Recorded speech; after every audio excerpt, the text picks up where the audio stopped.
Muy buenas tardes a todos. En primer lugar, agradecer a la Casa de América una vez más, y son ya muchísimas para los que nos dedicamos a estos temas, su hospitalidad y el permitirnos estar en este magnífico escenario, uno más de los que ellos tienen en este edificio de la Casa de América. Y agradecerles también a todos ustedes el que estén con nosotros, acompañándonos a la presentación de este libro. Bien, no sé si sí. Las instituciones, en este caso las académicas, nos dan cobertura, nos proporcionan medios y nos sirven de palanca. Eso es así, pero las instituciones no son entes con vida propia. Son posiciones ocupadas por individuos. Y son los individuos quienes las hacen funcionar y tener presencia en los espacios en los que desarrollan su actividad. Detrás de congresos, seminarios, detrás de publicaciones, hay personas que con su iniciativa las llevan adelante. Estamos ante una de esas iniciativas que recoge los resultados de un encuentro en torno a un tema central, la Iglesia en su contexto social, que convocó en su momento a estudiosos de México y el Perú. Es un eslabón más de una cadena de reuniones entre investigadores de los dos países que tiene ya una larga trayectoria y que se proyectará en otras futuras. Se trata de un ejemplo de esos esfuerzos individuales que convergen en una empresa colectiva. La doctora Alicia Mayer, el doctor de la Puente Brunke, son investigadores de larga y reconocida trayectoria y en la actualidad, por eso lo del principio, son directores de dos instituciones que promueven el conocimiento y difusión de la historia y la cultura de México y el Perú. La doctora Mayer es directora en España del Centro de Estudios Mexicanos de la Universidad Autónoma de México y el doctor de la Puente Brunke lo es del Instituto Ribagüero, que es el centro de alta investigación vinculado a la Pontificia Universidad Católica del Perú. Para presentarles a ustedes la realidad que palpita en Estado y sociedad en Nueva España y el Perú, contamos con la intervención, que agradecemos, de colegas y además amigos autorizados en la materia. Y vamos a escuchar sus comentarios. En primer lugar, vamos a dar la palabra al doctor Fermín del Pino, que es investigador del Centro de Estudios Históricos del Consejo Superior de Investigaciones Científicas. Sus investigaciones, para quienes no lo conozcan, que no serán muchos, han cubierto un amplio espectro de intereses en los que él ha hecho converger la historia y la antropología. Yo solo voy a mencionar, en cada caso, alguna obra relacionada con el tema del libro que se presenta. Por ejemplo, Las lenguas de los misioneros en la enseñanza del español en el siglo XVI, y luego los trabajos que tiene sobre el padre Acosta y también trabajos sobre los jesuitas en distintos espacios, no solo americanos, sino también Filipinas. Le damos la palabra al doctor Fermín del Pino. Muchas gracias, Ascensión. Bueno, muchas gracias a la Casa de América, al Instituto Ribagüero y a la Universidad Autónoma de México, sede en España, por permitirme participar en este acto. Este libro congrega trabajos de 11 autores, la mayor parte peruanos, menos 4 investigadores mexicanos, Alicia Mayer, Manuel Ramos Medina, Gerardo Lara Cisneros y Óscar Macín. Es de destacar que de los 4 ensayos comparados sobre Perú y México incluidos en este libro, 3 son ofrecidos por participantes mexicanos. De los 7 ensayos peruanos ofrecidos, solamente pretende una comparación el doctor Carlos Gálvez. Los demás trabajos son 6 monográficos de Perú y 1 de México, lo que no quiere decir que no contribuyan todos los ensayos de una manera u otra a la intención comparada del evento. Bueno, digamos, estoy queriendo abreviar de la participación preparada porque me parece que no va a dar tiempo a hablar todo, pero sí quería dar algunos detalles, como que es difícil elegir de toda la gama de trabajos presentados algunos de ellos o repasar todos. La verdad es que no nos hemos puesto de acuerdo y yo creo que ha sido un ordenamiento natural. Yo he preferido elegir aquellos trabajos que se dedican explícitamente a la comparación. Naturalmente me interesan todos los trabajos y a todos aludiré, pero quiero precisar que este es un tema relativamente nuevo porque la tradición, tanto historiográfica como etnográfica, ha tendido a especializarse, ¿no? Desde las antiguas crónicas o libros de viaje que trataban, digamos, de todos los países visitados, los especialistas contemporáneos han preferido, digamos, pisar suelo firme y especializarse. Pero esto lleva el inconveniente de que perdemos de vista el conjunto, ¿no? A fuerza de ver árboles, perdemos de vista el bosque. Y, sin embargo, a partir de los años 70 ha habido, y yo creo que ha sido una iniciativa fundamentalmente mexicana, aunque obviamente, por ejemplo, en el Congreso Americanista de Lima se propuso crear simposios comparativos y de hecho hubo uno al año siguiente en Ecuador y a partir de ahí hubo uno en México, dirigido por el doctor Murra y alojado en la Universidad Iberoamericana. Luego hubo otro en España, en el que ese sí participé yo, en el año 78, publicado en la revista de la Universidad Complutense, comparativo. Estos eran etnográficos. Yo creo que han precedido los trabajos de comparación etnográfica, tal vez porque la dificultad de poder hacer comparaciones de las sociedades prehispánicas de un lado y otro es más arriesgado, es decir, los contactos históricos no estaban establecidos. Sin embargo, en la historiografía es de esperar que la comparación sea más obvia porque el régimen colonial homogeneizaba en gran parte la legislación de ambos ámbitos. Lo que hoy vamos a contemplar es un caso particular y yo creo que esto es lo que define este libro que presentamos, que es producto de un seminario en el Instituto Ribaguro de Lima, es la relación Iglesia-sociedad, porque efectivamente la legislación indiana de la metrópoli tenía necesidad de justificar la presencia española y la justificación era evangélica, obviamente, papal y evangélica.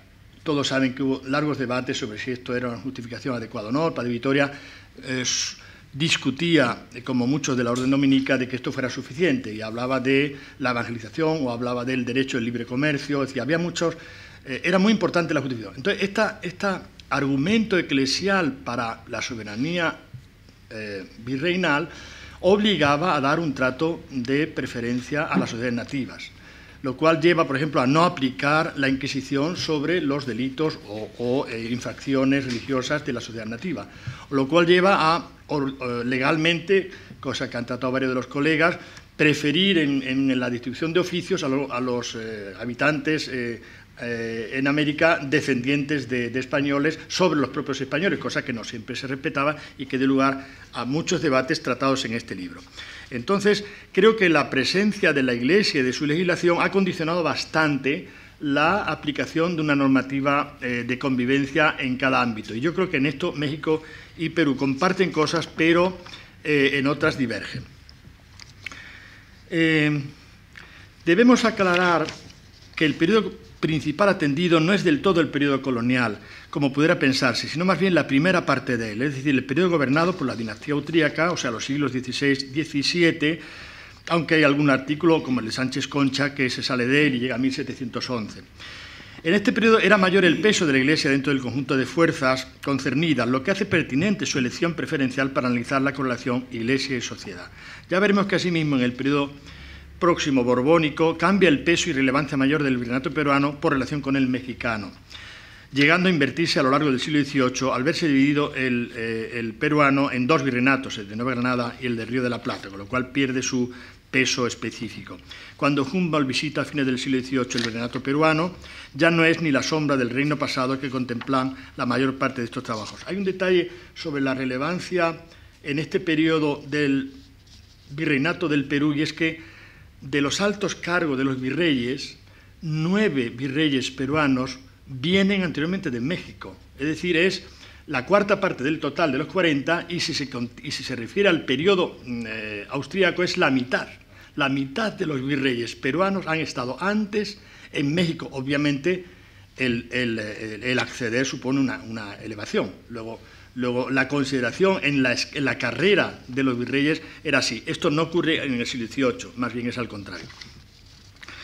Antes de profundizar algo más en alguno de los ensayos, me veo obligado a mencionar que esta obra tiene varios precedentes que deben ser considerados. Salto esto porque lo he mencionado un poco en las palabras iniciales. De hecho, algunos de los participantes, como don Pedro Guibovich, participó anteriormente en una reunión coordinada por Gabriela Ramos sobre Iglesia y Estado también, organizada por el Centro Bartolomé Las Casas. Como se ve, los ensayos comparativos de los antropólogos se han terminado produciendo antes que los historiadores, lo que resulta paradójico en el caso americano, por lo que he dicho, porque la diferencia de origen era mayor.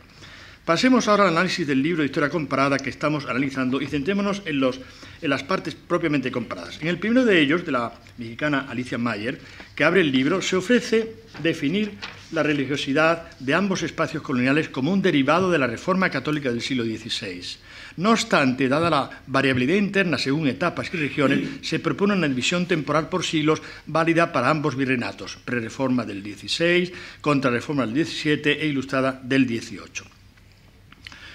La primera de las fases no deja de beneficiarse de la reforma humanística emprendida ya bajo los Reyes Católicos y Cisneros, que lleva a las órdenes religiosas a educar a la élite indígena y a lograr una primera evangelización selectiva. Tlatelolco en México, Colegio del Príncipe en Perú, así como a proyectos utópicos, supongo el Vasco de Quiroga, Jesuitas de Juli, etc., que permiten la adaptación indígena tras una primera resistencia total.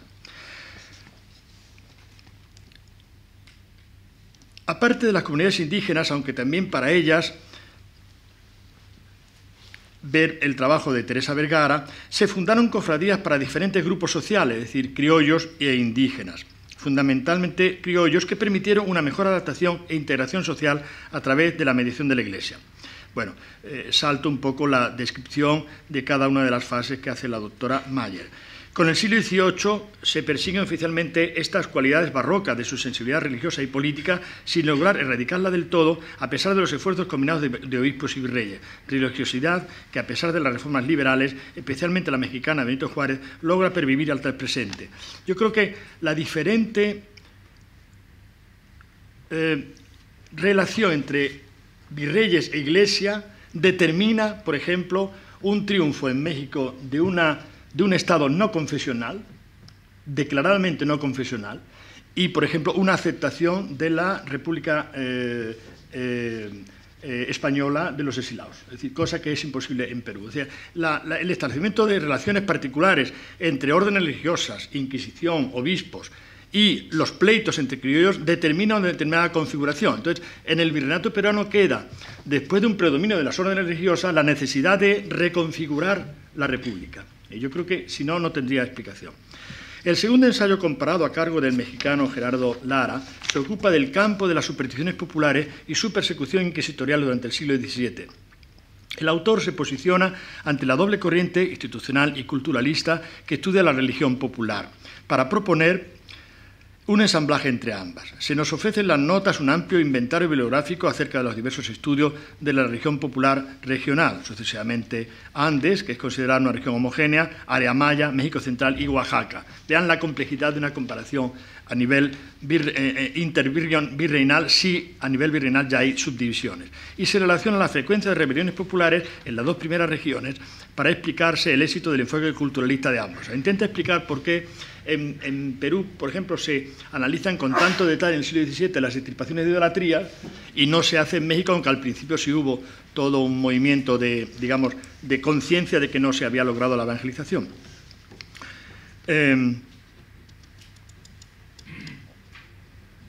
Creo que se dedica un espacio excesivo al desarrollo institucional y estatal de la Inquisición, habida cuenta que el Estado no tuvo jurisdicción sobre el mundo indígena desde el principio, ya desde los Reyes Católicos. Esta particularidad se reconoce ya tarde, en la página 139, aunque puede justificar esa indiferencia por el hecho de que algunos obispos de la Nueva España, no de Yucatán, no respetaban la independencia inquisitorial ni la exención de los nativos.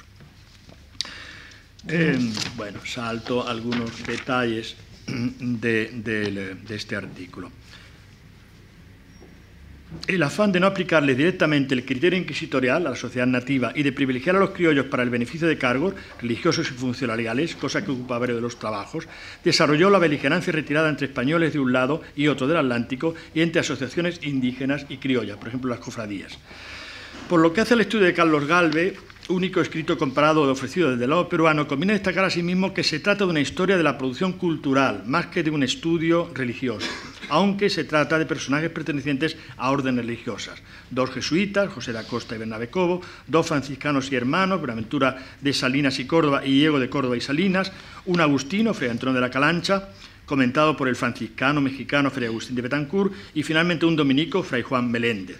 Todos ellos tuvieron repercusión en el ámbito mexicano, sea por su visita temporal, los 2 jesuitas, por su traslado de destino, Salinas, o por los comentarios recibidos, Meléndez.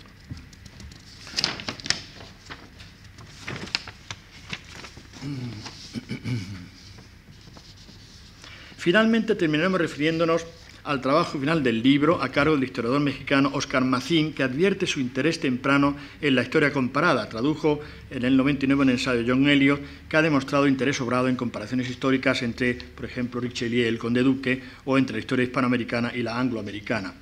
Su propia experiencia de acopio bibliográfico, lo del doctor Mazín, es lo que le llevó a ensayar un modelo comparado a partir de 5 ejes temáticos que va desgranando brevemente en su ensayo. Movilidad socioespacial, va comparando México y Perú, urbanismo integrador, las grandes capitales de Lima y de México, saberes y pedagogía, las universidades, las órdenes religiosas, funciones judiciales del rey. Él recalca que la función judicial del rey es más relevante de lo que se suele admitir, y el cristianismo, las diferentes estrategias religiosas. El autor se toma la molestia de usar los ensayos ofrecidos para proponer cosas compartidas o no compartidas entre ambos virreinatos. Por ejemplo, es un hecho que en ambos hubo una posición autónoma de la Iglesia por la legislación indiana que protege a los nativos del control directo de la Inquisición, y que ofrecía a estos un campo privilegiado de recurrir a tribunales propios, a cajas de comunidad propias, a cofradías y gremios o asociaciones religiosas que le permiten un campo autónomo de los cristianos. Por otro lado, la legislación indiana exponía el criterio real de favorecer a los descendientes criollos de acceder preferentemente en los oficios para los que estuvieran igualmente capacitados. Es muy curiosa la argumentación expuesta por varios de los participantes, Margarita Suárez y José de la Puente, especialmente sobre la prelación y la alternancia de cargos entre criollos y peninsulares. Como rasgos diferenciadores por lo que respecta al campo religioso y aparte la etapa más favorable a la economía peruana durante el periodo austríaco, hasta mediados del 17, tenemos la celebración anterior y mayoritaria de concilios provinciales peruanos. Hubo concilios en Perú, que es conquistado después, hubo concilios anteriores, hubo el doble de concilios durante esta etapa. La precedencia jesuita en 1568, la orden de la Compañía de Jesús, que altera de alguna manera el statu quo entre Iglesia y Estado por su alianza con los virreyes. De hecho, la Compañía de Jesús va con 2 grandes virreyes, Toledo y Enríquez, en México, va primero a Perú. En este sentido se produce una precedencia invertida de los procesos de colonización y de ocupación institucional. Y el rigor durante el siglo XVIII de la campaña en el arzobispado de Lima. Todo ello produjo una afloración de santos peruanos, ausente en México, compensada por la devoción mariana a la Virgen de Guadalupe. Pareciera que en Perú predominó el mando del arzobispo limeño sobre las órdenes religiosas, que adquiere un poder considerable con varios arzobispos virreyes, especialmente Niñán y Cisneros, que es bien analizado, lo que tiene repercusión directa sobre el predominio del criollo apoyado por la Iglesia secular frente al hispanismo de las órdenes religiosas, aunque no se trate de una regla sistemática.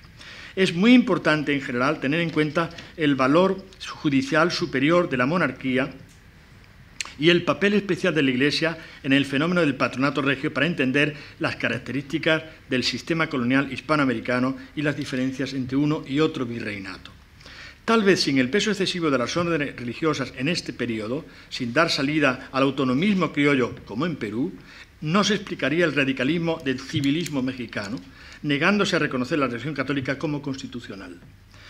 Cabe decir finalmente que estos avances parciales en el proceso de comparación cívico-religiosa se deben tanto a los retirados esfuerzos realizados desde el tiempo colonial, y especialmente desde los años 70 en la Academia Mexicana.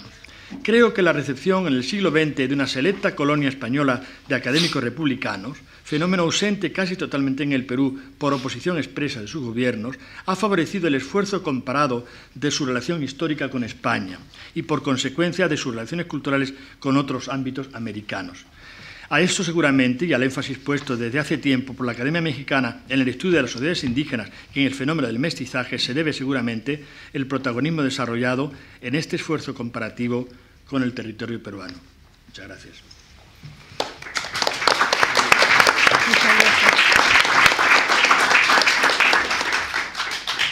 Bueno, pues después de dar las gracias al doctor Fermín del Pino, vamos a escuchar los comentarios del doctor Alfredo Moreno Cebrián. Él es profesor de investigación del Centro de Estudios Históricos del CSIC. Son muy conocidos sus trabajos sobre el virreinato del Perú en el siglo XVIII. Ahora también ha entrado en temas de independencia. En los trabajos en los que él ha reconstruido el gobierno de virreyes como Superunda o como Castelfuerte, él ha tenido inevitablemente que entrar en la relación entre el gobierno y la Iglesia, y además de eso tiene algunos trabajos concretos, como por ejemplo el regalismo borbónico frente al poder vaticano, acerca del estado de la Iglesia en el Perú en el primer tercio del XVIII, o entre la piedad y el negocio, los socorros a los indios del Perú y Buenos Aires. Vamos a escucharlo. Muchas gracias, Ascensión. Buenas tardes a todos. Yo debo confesarles que me siento especialmente honrado porque los responsables de este acto hayan pensado en mí como concelebrante en Madrid del bautizo de una nueva criatura editorial concebida por padres nacidos al otro lado del Atlántico. Y toma las aguas de este neófito en el siempre acogedor e incomparable marco de la Casa de América tras una gestación corta, a la vista de lo que sucede últimamente en casos como este, pues transcurridos 2 años y 7 meses de espera inevitable, han visto la luz algunas de las aportaciones surgidas del encuentro que historiadores mexicanos y peruanos celebraron en Lima en abril del 13, bajo el padrinazgo compartido de 2 instituciones de prestigio contrastado, como son los Institutos Ribagüero y de Investigaciones Históricas de la UNAM. De aquel encuentro y de este libro dijeron y dicen sus editores, los doctores Mayer y de la Puente, que tuvo y tiene como razón de ser poner al alcance de la crítica especializada aquellos temas y procesos históricos comunes en los 2 virreinatos más importantes de América. Y no es menor ni baladí estudiar esos procesos comunes, porque hasta donde yo he podido averiguar en mis trabajos y lecturas, lo diferente de ambos territorios supera con mucho las contingencias comunes. Y la mejor prueba de este empeño son los encomiables esfuerzos por analizar los comportamientos de ambos territorios ante acontecimientos parecidos, que han sido varios y muy meritorios. En los últimos 15 años se han publicado 2, este sería el tercero, aportaciones que aparecieron como historias paralelas, actas del primer encuentro de Historia Perú-México, obra publicada en 2005 bajo la coordinación de Margarita Guerra y Denise Ruillón, y el segundo, Convergencias y Divergencias, México y Perú siglos XVI-XIX, obra colectiva coordinada por Lidia Oliver en 2006. Mientras en días pasados preparaba yo esta intervención, les he de ser sinceros y pensé que mi presencia se justificaba en buena medida por la amistad y empatía que mantengo tanto con los editores del libro como con buena parte de los colaboradores del mismo. Pero según avanzaba en la lectura y encontraba puntos en común con algunos de mis trabajos, me convencí, o quise convencerme, de que también habría contado mi dedicación a ciertos temas socioeconómicos donde se analizan, por ejemplo, las vejaciones sufridas por los indígenas peruanos que alcanzaron límites inverosímiles por la interacción de una cadena de explotación muy bien sincronizada, circunstancias que provocaron revueltas sin fin en la sociedad peruana y no en la novohispana, sometida a presiones relativamente parecidas. Y me convencí también de que también debió influir mi interés por algunos temas vinculados con la Iglesia peruana, atento a una serie de procesos que tienen en esta obra un significado especial, precisamente aquellos en los que la institución eclesiástica jugó papeles estelares referidos tanto a las regalías del patronato como a la moral pública y privada de sus autoridades episcopales y de quienes no alcanzaron ese rango dentro del clero secular o regular y que no siempre ejercieron sus ministerios de forma ejemplar, salvo honrosas excepciones. En una sola ocasión, y digo esto como un nuevo reconocimiento explícito a esta obra, precisamente por las dificultades que entrañan los estudios comparativos coloniales entre México y Perú, sobre todo si se introduce en este pool, como yo hice, un tercer virreinato, el de Buenos Aires. Repito, en una sola ocasión me atreví a ponerme a prueba en este tipo de ejercicio y créanme que el empeño resultó agotador, lo que me permite ponderar y valorar muy positivamente, de primera mano y con conocimiento de causa, tanto el esfuerzo de los editores como el de los firmantes de las colaboraciones aquí incluidas. En una primera ojeada al índice del libro, para mi alegría, y permítame la libertad de expresarme así, se aprecia que ganan por goleada los temas peruanos, pues de 11 contribuciones, 6 son de temática andina y solo una se centra en la Nueva España.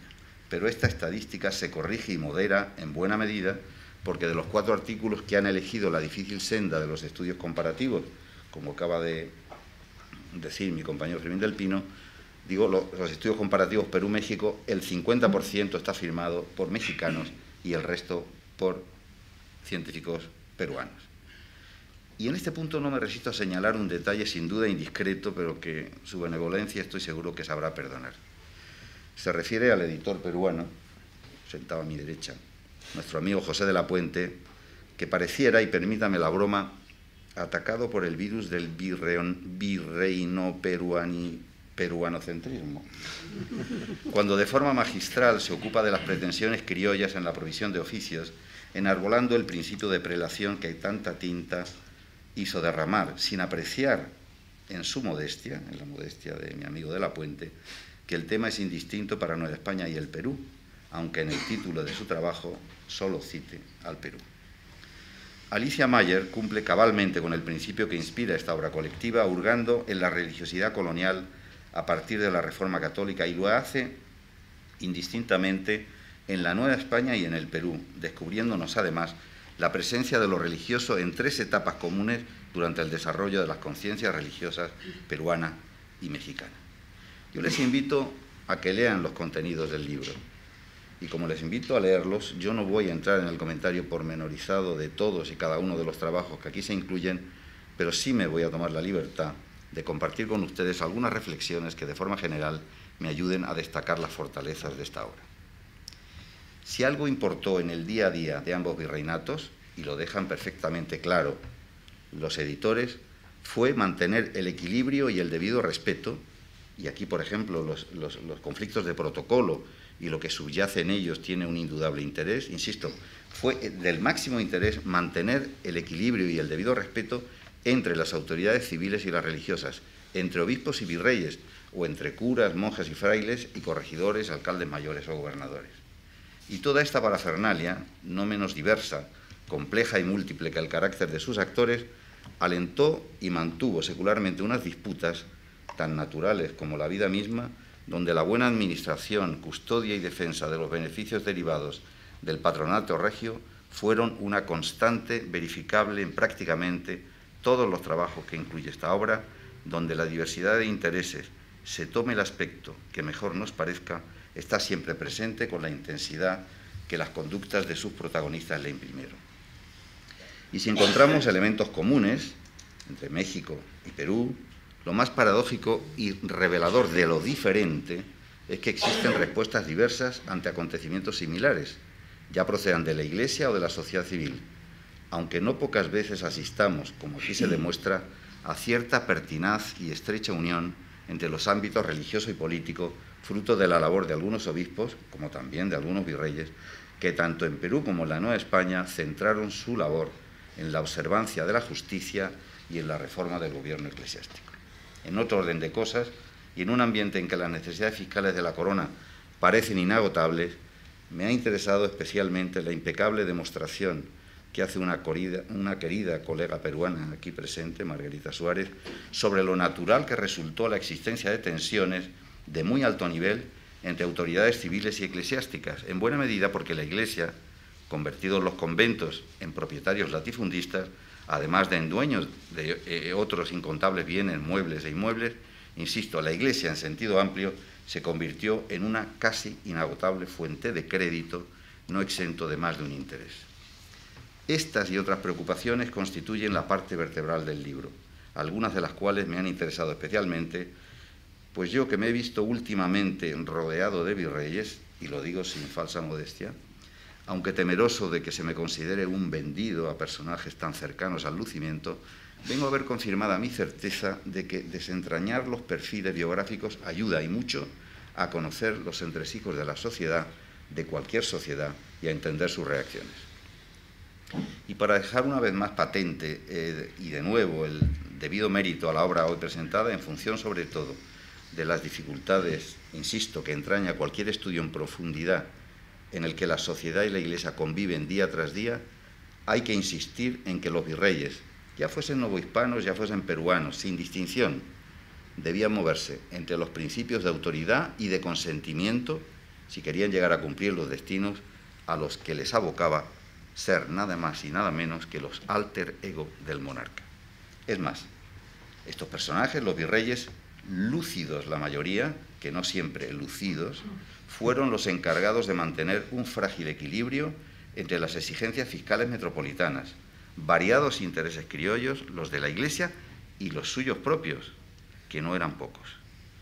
Permítanme, para ilustrar mis palabras, que acuda a un ejemplo sacado de la investigación que estoy en estos momentos llevando adelante, como la mejor prueba de que temas como los aquí elegidos se entrelazan y complican, quizás en demasía, dificultando su avance.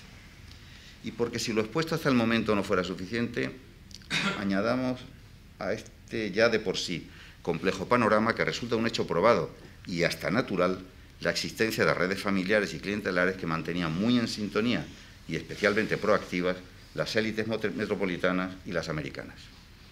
En estos momentos, y les llevo a mi investigación, les pido que me acompañen, en estos momentos estoy tras las huellas dejadas por un fraile trinitario, calzado, peninsular, que ya sexagenario y sin ninguna experiencia americana, inició un periplo en el nuevo continente que culminará con su muerte en Lima tras un carrerón religioso y político nunca visto. En momentos de una especial dificultad política, sitúense en pleno advenimiento del primero de los Borbones, este sujeto, singular donde los haya, obtuvo un primer destino ultramarino en el paupérrimo obispado de Guatemala, territorio dependiente por entonces de la Audiencia de Guadalajara, de donde se trasladó a la Iglesia de La Plata, también como obispo. Hasta aquí todo normal. Obispo en 2 ocasiones, como otros muchos personajes. Pero sin moverse del Alto Perú, es ascendido al riquísimo arzobispado de Charcas, de donde pasó nada más y nada menos que a regentar la archidiócesis de Lima, culminando una carrera eclesiástica de la que fue pieza fundamental su cuidadosa e interesada preocupación por mantener perfectamente lubricada su relación con los sucesivos confesores del rey, de quienes dependieron todos sus nombramientos episcopales, además de los de algunos de sus familiares. Repasemos, pues, obispo 2 veces y arzobispo otras 2. Esto ya viene siendo muchísimo más raro. Pero además su lealtad y el demostrado cariño paternal hacia Felipe V, la reina y el infante, debidamente engrasado, le llevaron a simultanear la mitra con el bastón de mando, nombrándose el virrey del Perú en 2 ocasiones, la primera siendo arzobispo de Charcas y la segunda cuando era arzobispo de Lima, cargo en el que permaneció hasta su muerte.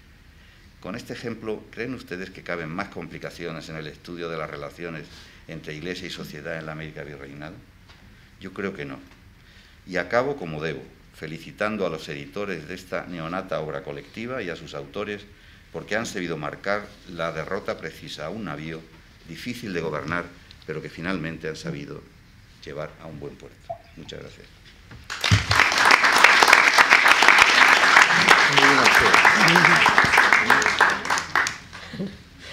Bien, ahora vamos a escuchar los comentarios de la doctora Carmen de Mora Valcárcel.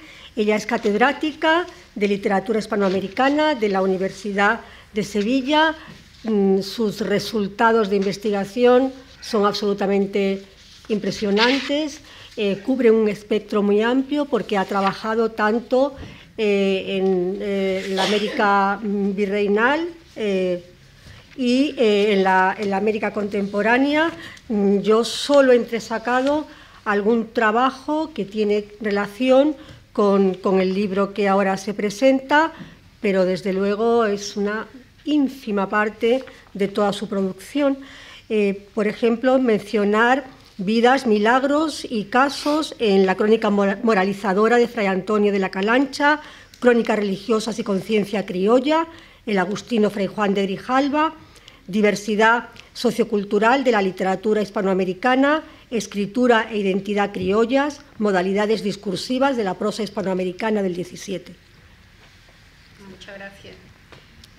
Yo me siento muy honrada de estar aquí esta noche con ustedes, de formar parte de esta mesa, y les agradezco muchísimo a los autores del libro y en particular a Alicia Mayer, ya nos conocíamos de antes, que me haya invitado a esta presentación.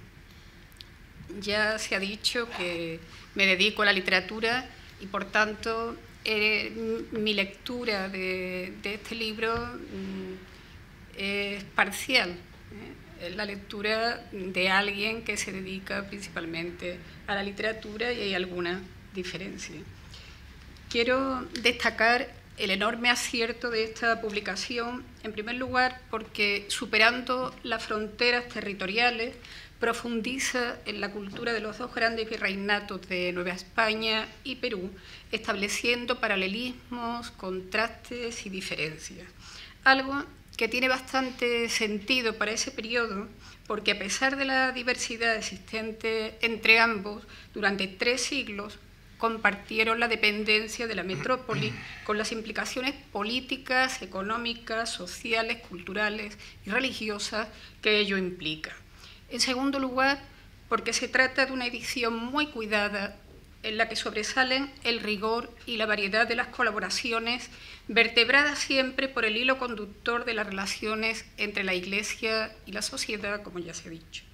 Además de la calidad y seriedad que son indudables, se nota el esfuerzo realizado por conseguir un volumen homogéneo donde cada artículo suele ir precedido por una introducción anunciando el propósito y la materia que se va a tratar y termina con unas conclusiones. Además, se ha cuidado bastante la redacción y por todas esas razones la lectura de este libro resulta sumamente ágil. Por razones de tiempo, aunque he leído con todo detalle todos y cada uno de los artículos, me detendré particularmente en aquellos que atañen y que afectan más directamente al campo literario. Alicia Mayer, en un excelente ensayo titulado Reforma Católica y Religiosidad en la Colonia, Perú y México, que sirve de preludio al volumen, aborda la cuestión religiosa desde la perspectiva de la historia de las ideas con un enfoque comparatista. Llama la atención sobre la complejidad que presentan la religiosidad novohispana y la peruana por tratarse de fenómenos culturales diversos en los que interviene una enorme cantidad de factores sociales, geográficos, culturales y políticos.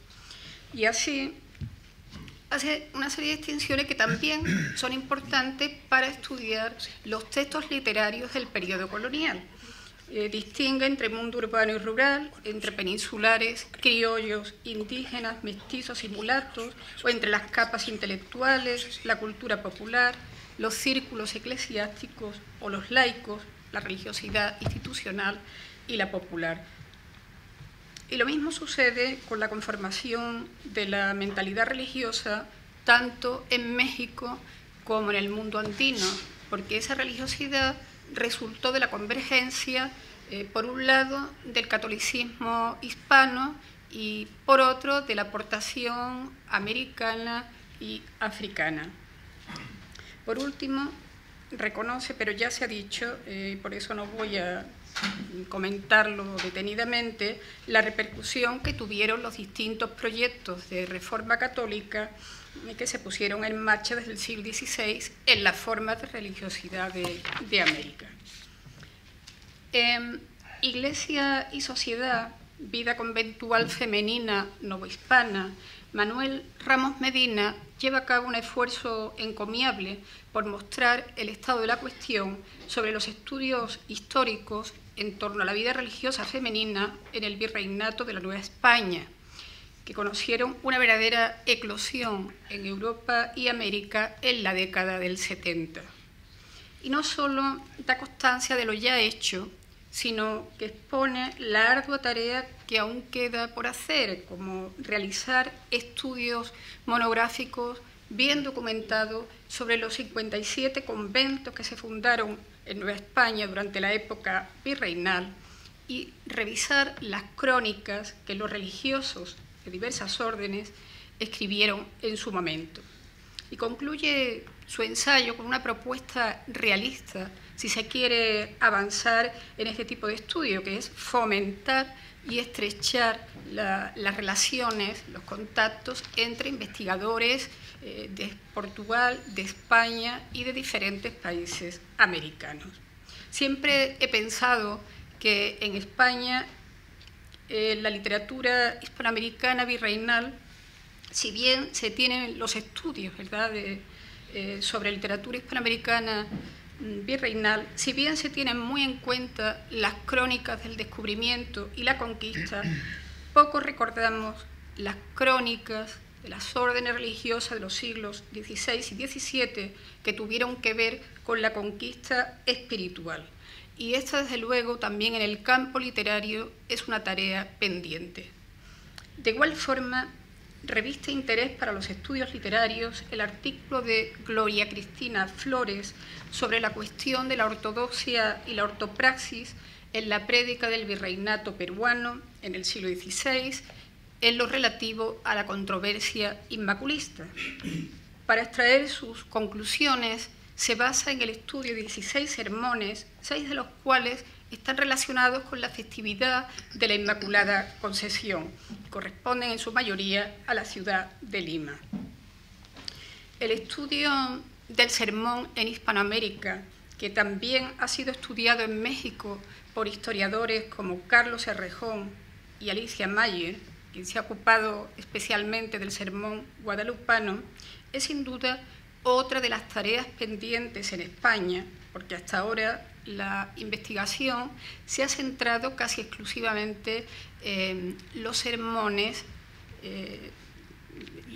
españoles, pero no se ha investigado sobre la oratoria sagrada americana, que es interesantísima para conocer la mentalidad de la época y en la historia de las ideas. Gerardo Lara Cisneros, estoy haciendo, como ven, un repaso rápido por algunos ensayos que más han llamado la atención desde el punto de vista literario, se ocupa de la religiosidad andina y la extirpación de las idolatrías. Y el balance que ofrece de la situación es que, con excepciones, la historiografía de la persecución de las idolatrías coloniales en el área maya y en los Andes, en cierta medida, ha sido distorsionada. Entonces reclama la necesidad de revisar críticamente esa historiografía y examinarla desde una perspectiva más compleja, atendiendo a los contextos institucionales de los que han emanado. La cuestión de la extirpación de las idolatrías pues, está presente en no pocas crónicas de la época pretoledana y toledana. Por las implicaciones con las crónicas que se sitúan en los orígenes de la literatura hispanoamericana, me ha interesado de forma especial el ensayo de Carlos Gálvez Peña sobre el intercambio cultural entre la Nueva España y el Perú, intercambio que llevaron a cabo intelectuales religiosos en el siglo XVII, y la vitalidad de las redes de las corporaciones religiosas en el hemisferio. En ese ensayo se habla de autores como Acosta, Bernabé Cobo, Antonio de la Calancha, Betancourt, Buenaventura de Salinas y Córdoba, Diego de Córdoba y Salinas, y a través de ellos podemos conocer los derroteros de la Iglesia en México y Perú. De extraordinario interés también para el estudio de las tensiones entre criollos y peninsulares es el estudio de José de la Puente Brunque, que examina, bueno, ya se ha comentado un poco aquí, ¿verdad? Lo ha comentado Alfredo Moreno, examina la evolución de los reclamos en favor de los nacidos en las Indias, tanto en el marco de la administración secular como en el de los beneficios eclesiásticos, y se ocupa de esta cuestión de la prelación a los beneficios eclesiásticos a partir de los principales textos que la trataron y que han sido puestos de relieve por el historiador Bernard Lavallée. Textos de Luis de Betancourt y Figueroa, Juan Ortiz de Cervantes, Alonso de Solórzano y Velasco, Antonio de León Pinelo y Pedro de Bolívar y de la Redonda. Evidentemente, los que hemos trabajado este campo de los criollos en la literatura colonial, pues debemos también recurrir a esta fuente porque sin duda vamos a encontrar en ella datos muy valiosos. De hecho, Bernard Lavallée les concede similar peso a estos textos que a las crónicas conventuales de la época y considera que son las dos bases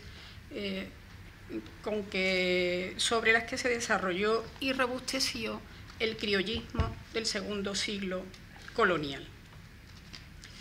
Igualmente, merecen consideración las diferencias que establece Óscar Macín entre el Perú y la Nueva España en el plano de la cristianización e hispanización de las Indias.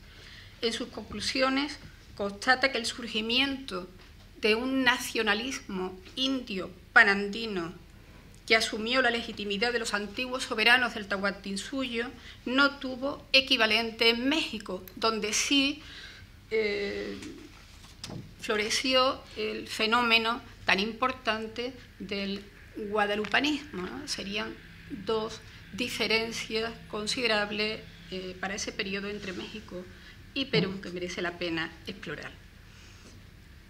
Por último, y para no cansarles con esta descripción, me ha llamado la atención por su originalidad el estudio de Rafael Sánchez Concha Barrios, porque a partir de un suceso aparentemente anecdótico, muy novelesco, ese ensayo, quizás por eso llamó mi atención, el robo de un cáliz de plata ocurrido en la parroquia del Sagrario Limeño a inicios de 1711, ese hecho, por las implicaciones sociales, políticas y religiosas que tuvo en la sociedad limeña, pues el autor es capaz, a partir de ahí, de esa anécdota, es capaz de demostrar que el examen en profundidad de dicho acontecimiento permite comprender la interdependencia entre el orden divino y el político en el periodo virreinal. Y verdaderamente a mí me convence, es decir, que lo hace con auténtica maestría. Y yo, extrapolando esta forma de hacer historia a la teoría literaria, lo comparo con lo que Paul Ricoeur, en su libro Tiempo y Narración, denomina el momento axial de una novela, que es ese momento de una narración del que depende absolutamente toda la construcción narrativa de la novela. Se puede extraer a partir de ese momento axial. En fin, sé que es una extrapolación, pero espero que me permita la comparación. Para concluir, para quienes nos dedicamos a la investigación de la literatura hispanoamericana de la época virreinal, Iglesia y sociedad en la Nueva España y el Perú es una publicación sumamente valiosa, pues a pesar de las diferencias obvias entre historia y literatura, para este periodo, para el periodo virreinal, existen evidentes convergencias, sin contar con la necesidad que tenemos los filólogos de conocer los contextos para aproximarse a cualquier texto de ese periodo. La naturaleza heterogénea de gran parte de las obras producidas durante la colonia, la proximidad con la historia y la antropología, hizo que se adoptara la noción de discurso colonial, de acuerdo con los términos de Peter Hull, en lugar de texto literario, aunque es evidente que existen muchos textos coloniales que son estrictamente, o en sentido estricto, textos literarios. De forma que el trabajo desarrollado por historiadores y antropólogos para nosotros es una fuente de información ineludible. Mis felicitaciones a los coordinadores del volumen y a los colaboradores. Muchas gracias.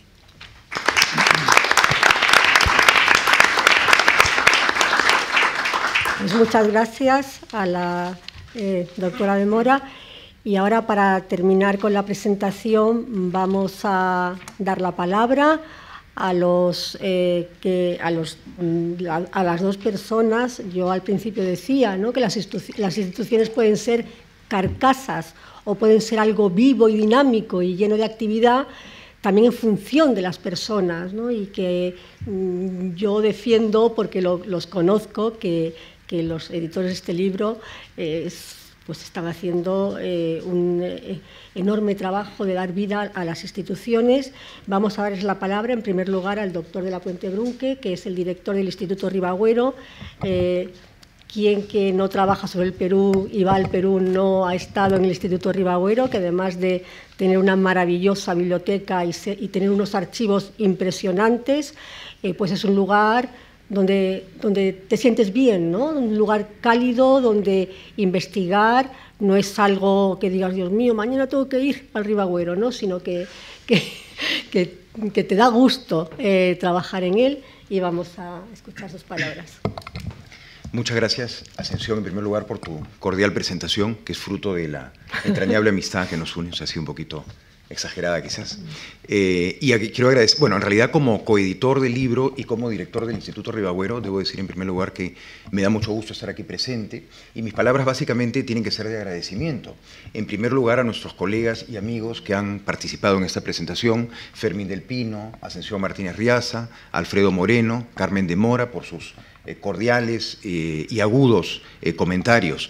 Este libro en realidad ha sido fruto de un trabajo bastante largo, y un poco como que su objetivo fue pues resaltar la importancia del estudio de la historia de la América hispana en conjunto, superando las historias nacionales, un poco lo que dijo la doctora Carmen de Mora, ¿no? Superando las fronteras territoriales.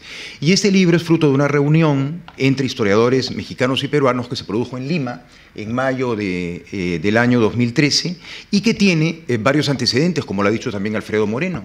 En concreto, yo mismo tuve la oportunidad de participar en una de esas reuniones con ocasión de la Feria del Libro en Guadalajara, el año 2006, cuando el Perú fue el invitado especial en esa feria, y efectivamente hay un par de libros que han surgido de reuniones anteriores entre historiadores peruanos y mexicanos. Alicia y yo, en la introducción, en la presentación, decimos que lo que pretendemos con este libro y con estas reuniones es fomentar espacios de diálogo entre historiadores peruanos y mexicanos e intentar hacer historia comparada. Intentar, ¿no? Cosa que no siempre se logra porque realmente es complejo, ¿no? Inclusive en ese encuentro participaron más historiadores que algunos por diversas razones no pudieron finalmente entregar la versión definitiva de sus trabajos. Y en ese sentido quiero también felicitar y agradecer a Alicia, cuyo empuje y cuyo rigor en el trabajo ha hecho posible también el que este libro sea una realidad. Y como director del Instituto Ribagüero, quiero decir también que nosotros estamos empeñados en la internacionalización de la investigación en el Instituto. El Instituto tiene una larga trayectoria, ya vamos a cumplir el año 17, 70 años, fue fundado en 1947. Como ha dicho Ascensión, tenemos una biblioteca muy importante, que tiene su origen en la biblioteca de José de la Ribagüero y Osme, que luego ha sido enriquecida. Tenemos un archivo histórico, que es el archivo histórico privado más importante del Perú. Tenemos 2 museos y tenemos 21 grupos de estudio e investigación interdisciplinarios. Y varios de ellos están desarrollando un proceso muy importante de internacionalización. Por ejemplo, un grupo que estudia Derecho y Diversidad Cultural está haciendo unos trabajos muy interesantes con un grupo que estudia el mismo tema en el Instituto Max Planck de Historia del Derecho en Frankfurt, y pronto aparecerá un libro coeditado entre el Instituto Ribagüero y el Instituto Max Planck.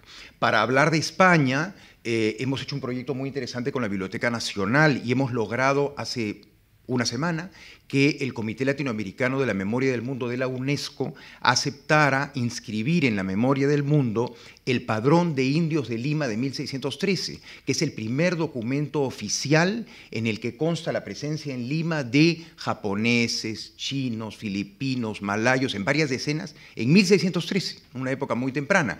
Ese documento, el original, está en la Biblioteca Nacional de Madrid, ¿no? De manera que entre el Instituto Ribagüero tenemos un grupo de estudio e investigación sobre la presencia de asiáticos en el Perú y la Biblioteca Nacional de España hemos logrado esa inscripción y tuvimos la semana pasada una ceremonia muy entrañable donde las autoridades de la UNESCO entregaron estos certificados tanto al Instituto como a la Biblioteca Nacional de España. De manera que este acto de alguna manera se inscribe en ese esfuerzo de internacionalización que tenemos en el Instituto. Hay un tiraje español de este libro, pero en Lima, paralelamente, en estos días está saliendo también un tiraje peruano. Lamentablemente debo decir, bueno, no lamentablemente, es un hecho, que el tiraje peruano es idéntico, solo que no en pasta dura, ¿no? Esta es una edición de lujo, realmente, que me ha impresionado, está realmente muy, muy cuidada la edición, y hay que agradecer también a Javier Jiménez, a quien he conocido muchísimo por correo electrónico, pero espero conocerlo ahora, no sé si está aquí presente. Bueno, pues felicitarlo porque realmente el libro lo he podido ver esta mañana en Marcial Pons y la persona de Marcial Pons elogió muchísimo esta editorial Analecta, que realmente tiene publicaciones muy cuidadas, de lujo realmente, y me pudo enseñar algunas. De manera que muchas gracias, Javier, por el esfuerzo.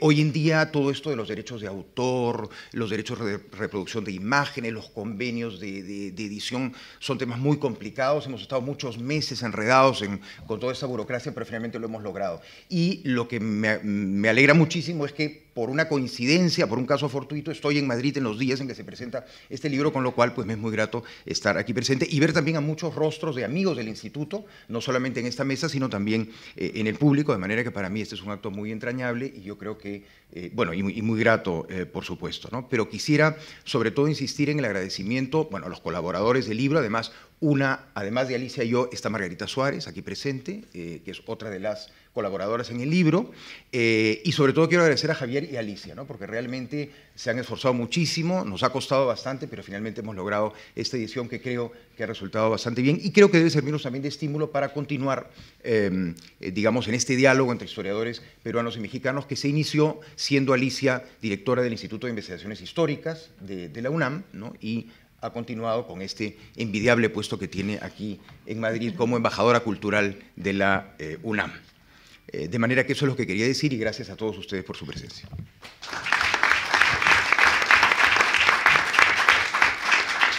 Bueno, ahora termina y cierra el acto la doctora Alicia Mayer, que como ustedes ven es la directora del Centro de Estudios Mexicanos, UNAM España.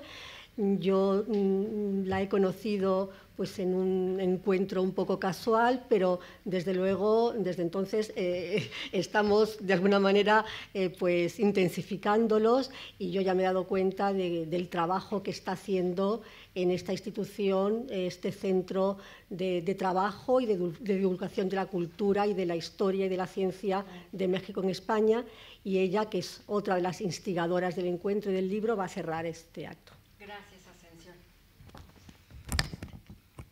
Muchas gracias. Buenas noches a todos.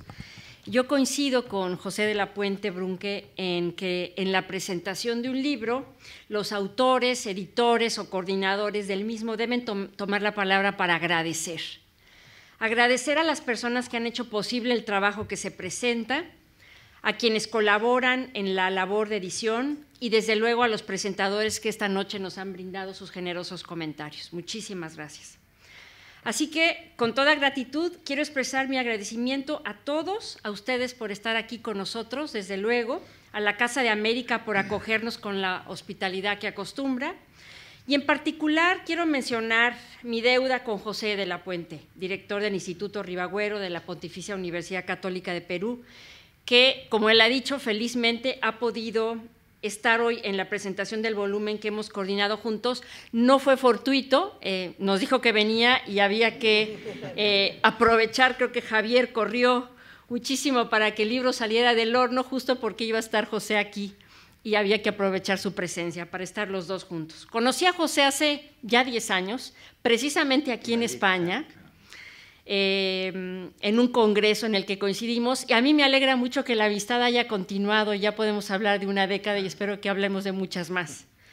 Ha sido muy grato trabajar juntos y ver cristalizada esta obra, que es fruto de un trabajo conjunto, efectivamente. Parece mentira que han pasado casi 3 años, estoy de nostálgica ahora, pensando en los años que han pasado, en que planeábamos un encuentro entre historiadores mexicanos y peruanos, que finalmente tuvo lugar en abril del año 2003 en Lima, y lo hicimos para dialogar sobre experiencias históricas comunes al abordar temas sobre la Iglesia y la sociedad durante la época colonial de los 2 principales virreinatos. Como decimos en la presentación, se trata de una mirada a la profunda influencia que ejerció España durante 300 años, más o menos, en la vida cultural de estas regiones, forjada a través de parámetros religiosos, valores y costumbres sociales, que aunados a la herencia cultural de los pueblos originarios marcaron de manera definitiva la vida de los pobladores. Consideramos, pues, que era importantísimo seguir la pauta trazada anteriormente y mantener ese diálogo entre los especialistas de nuestros respectivos países para continuar abriendo perspectivas de estudio. Espero que lo hayamos logrado. En segundo lugar, quiero destacar la ayuda invaluable de los colaboradores de esta obra. Aunque solo estamos José, Margarita y yo presencialmente aquí, echamos de menos a nuestros colegas Rafael Sánchez Concha Barrios, Manuel Ramos Medina, Gloria Cristina Flores, Gerardo Lara Cisneros, Teresa Vergara, Pedro Guibovich, que por cierto está en México o ya habrá regresado a Lima, Carlos Gálvez y Óscar Macín. Nos movemos todos en este amplísimo mundo atlántico hispanoamericano. Los muy lúcidos estudios de todos dan la pauta para la investigación comparada de temas como las prácticas religiosas, las costumbres sociales, su regulación, las creencias, el orden político, las estrategias eclesiales para mantener el orden y el control, así como los intereses económicos detrás de las complejas relaciones sociales. Ya nuestro amigo Alfredo ha hablado de este universo enorme de temas que prácticamente es inabarcable, pero eso es bueno, Alfredo, porque entonces cada generación de historiadores que va llegando pues tienen temas de investigación y no se acorta entonces nuestros esquinas de estudio, nuestros temas de estudio. La publicación ha sido posible, ya lo ha dicho también José, gracias a los esfuerzos conjuntos del Instituto Ribagüero, del Centro de Estudios Mexicanos de la UNAM en España y de Analecta Editores. Quiero destacar el apoyo de Javier, director de Analecta, que agradezco también su presencia el día de hoy aquí. Le agradezco particularmente que hiciera toda una labor enorme para que se materializara el trabajo en una hermosa y muy cuidadosa edición, que podemos decir los padres de este hijo, siempre no es simpático, sino es hermosísimo, y espero que la tengan pronto, que les interese tenerla pronto en las manos. Aquí está, de hecho, afuera a la venta. No ganamos nada los editores por ello, ¿eh? Con qué paciencia los equipos de trabajo de Analecta pusieron rápidamente en forma este vástago de la reflexión académica. Parece mentira que estemos aquí ya presentándolo, pero bueno, hubo que sortear muchos escollos y sobre todo burocráticos, administrativos, pero ya estamos. A continuación, no puedo más que expresar mi más sincero agradecimiento a nuestros colegas que han comentado hoy la obra, Carmen de Mora, Alfredo Moreno Cebrián, Fermín del Pino, y a mi querida Ascensión Martínez Riaza, que ha aceptado, y lo ha hecho además espléndidamente, coordinarnos y dirigirnos a todos en esta mesa de discusión. Ciertamente cada obra es siempre perfectible en su formato, en la forma que es presentada. Apenas abre uno el libro y encuentra la errata después de que lo ha leído 10 veces, pero así pasa, no sé por qué. Y sobre todo aprendemos de las reflexiones que nos sugieren nuestros colegas después de escuchar sus comentarios. Y entonces para una segunda o una tercera edición, deseablemente, pues estas cuestiones que escuchamos, Fermín me ha dado ahora una pauta de investigación enorme. Y en fin, lo que nosotros queremos es precisamente dar, a partir de la reflexión y la discusión de los temas estudiados en cada capítulo, pautas para investigar, para seguir en estos temas y para abrir nuevas perspectivas de estudio y de investigación en torno a la historia comparada de ambos países. La historia comparada es fascinante, efectivamente, y resulta siempre en una riqueza de comprensión de nuestras culturas, que son muy afines, pero también, como Alfredo dice, divergentes en muchos aspectos, pero que finalmente muchas cosas nos hermanan, muchas cosas nos unen: la religiosidad, el haber sido hijos de un sistema político del siglo XVI, un imperio como el español, de una dinastía como la de los Austrias. En fin, hay muchos elementos que compartimos gracias a una historia común. Entonces, pues no me queda nada más que decir, sino volver a la palabra esencial, que es gracias. Gracias a todos por su presencia, gracias a todos los que estamos en esta mesa por haberle dado la bienvenida a este libro. Muchas gracias.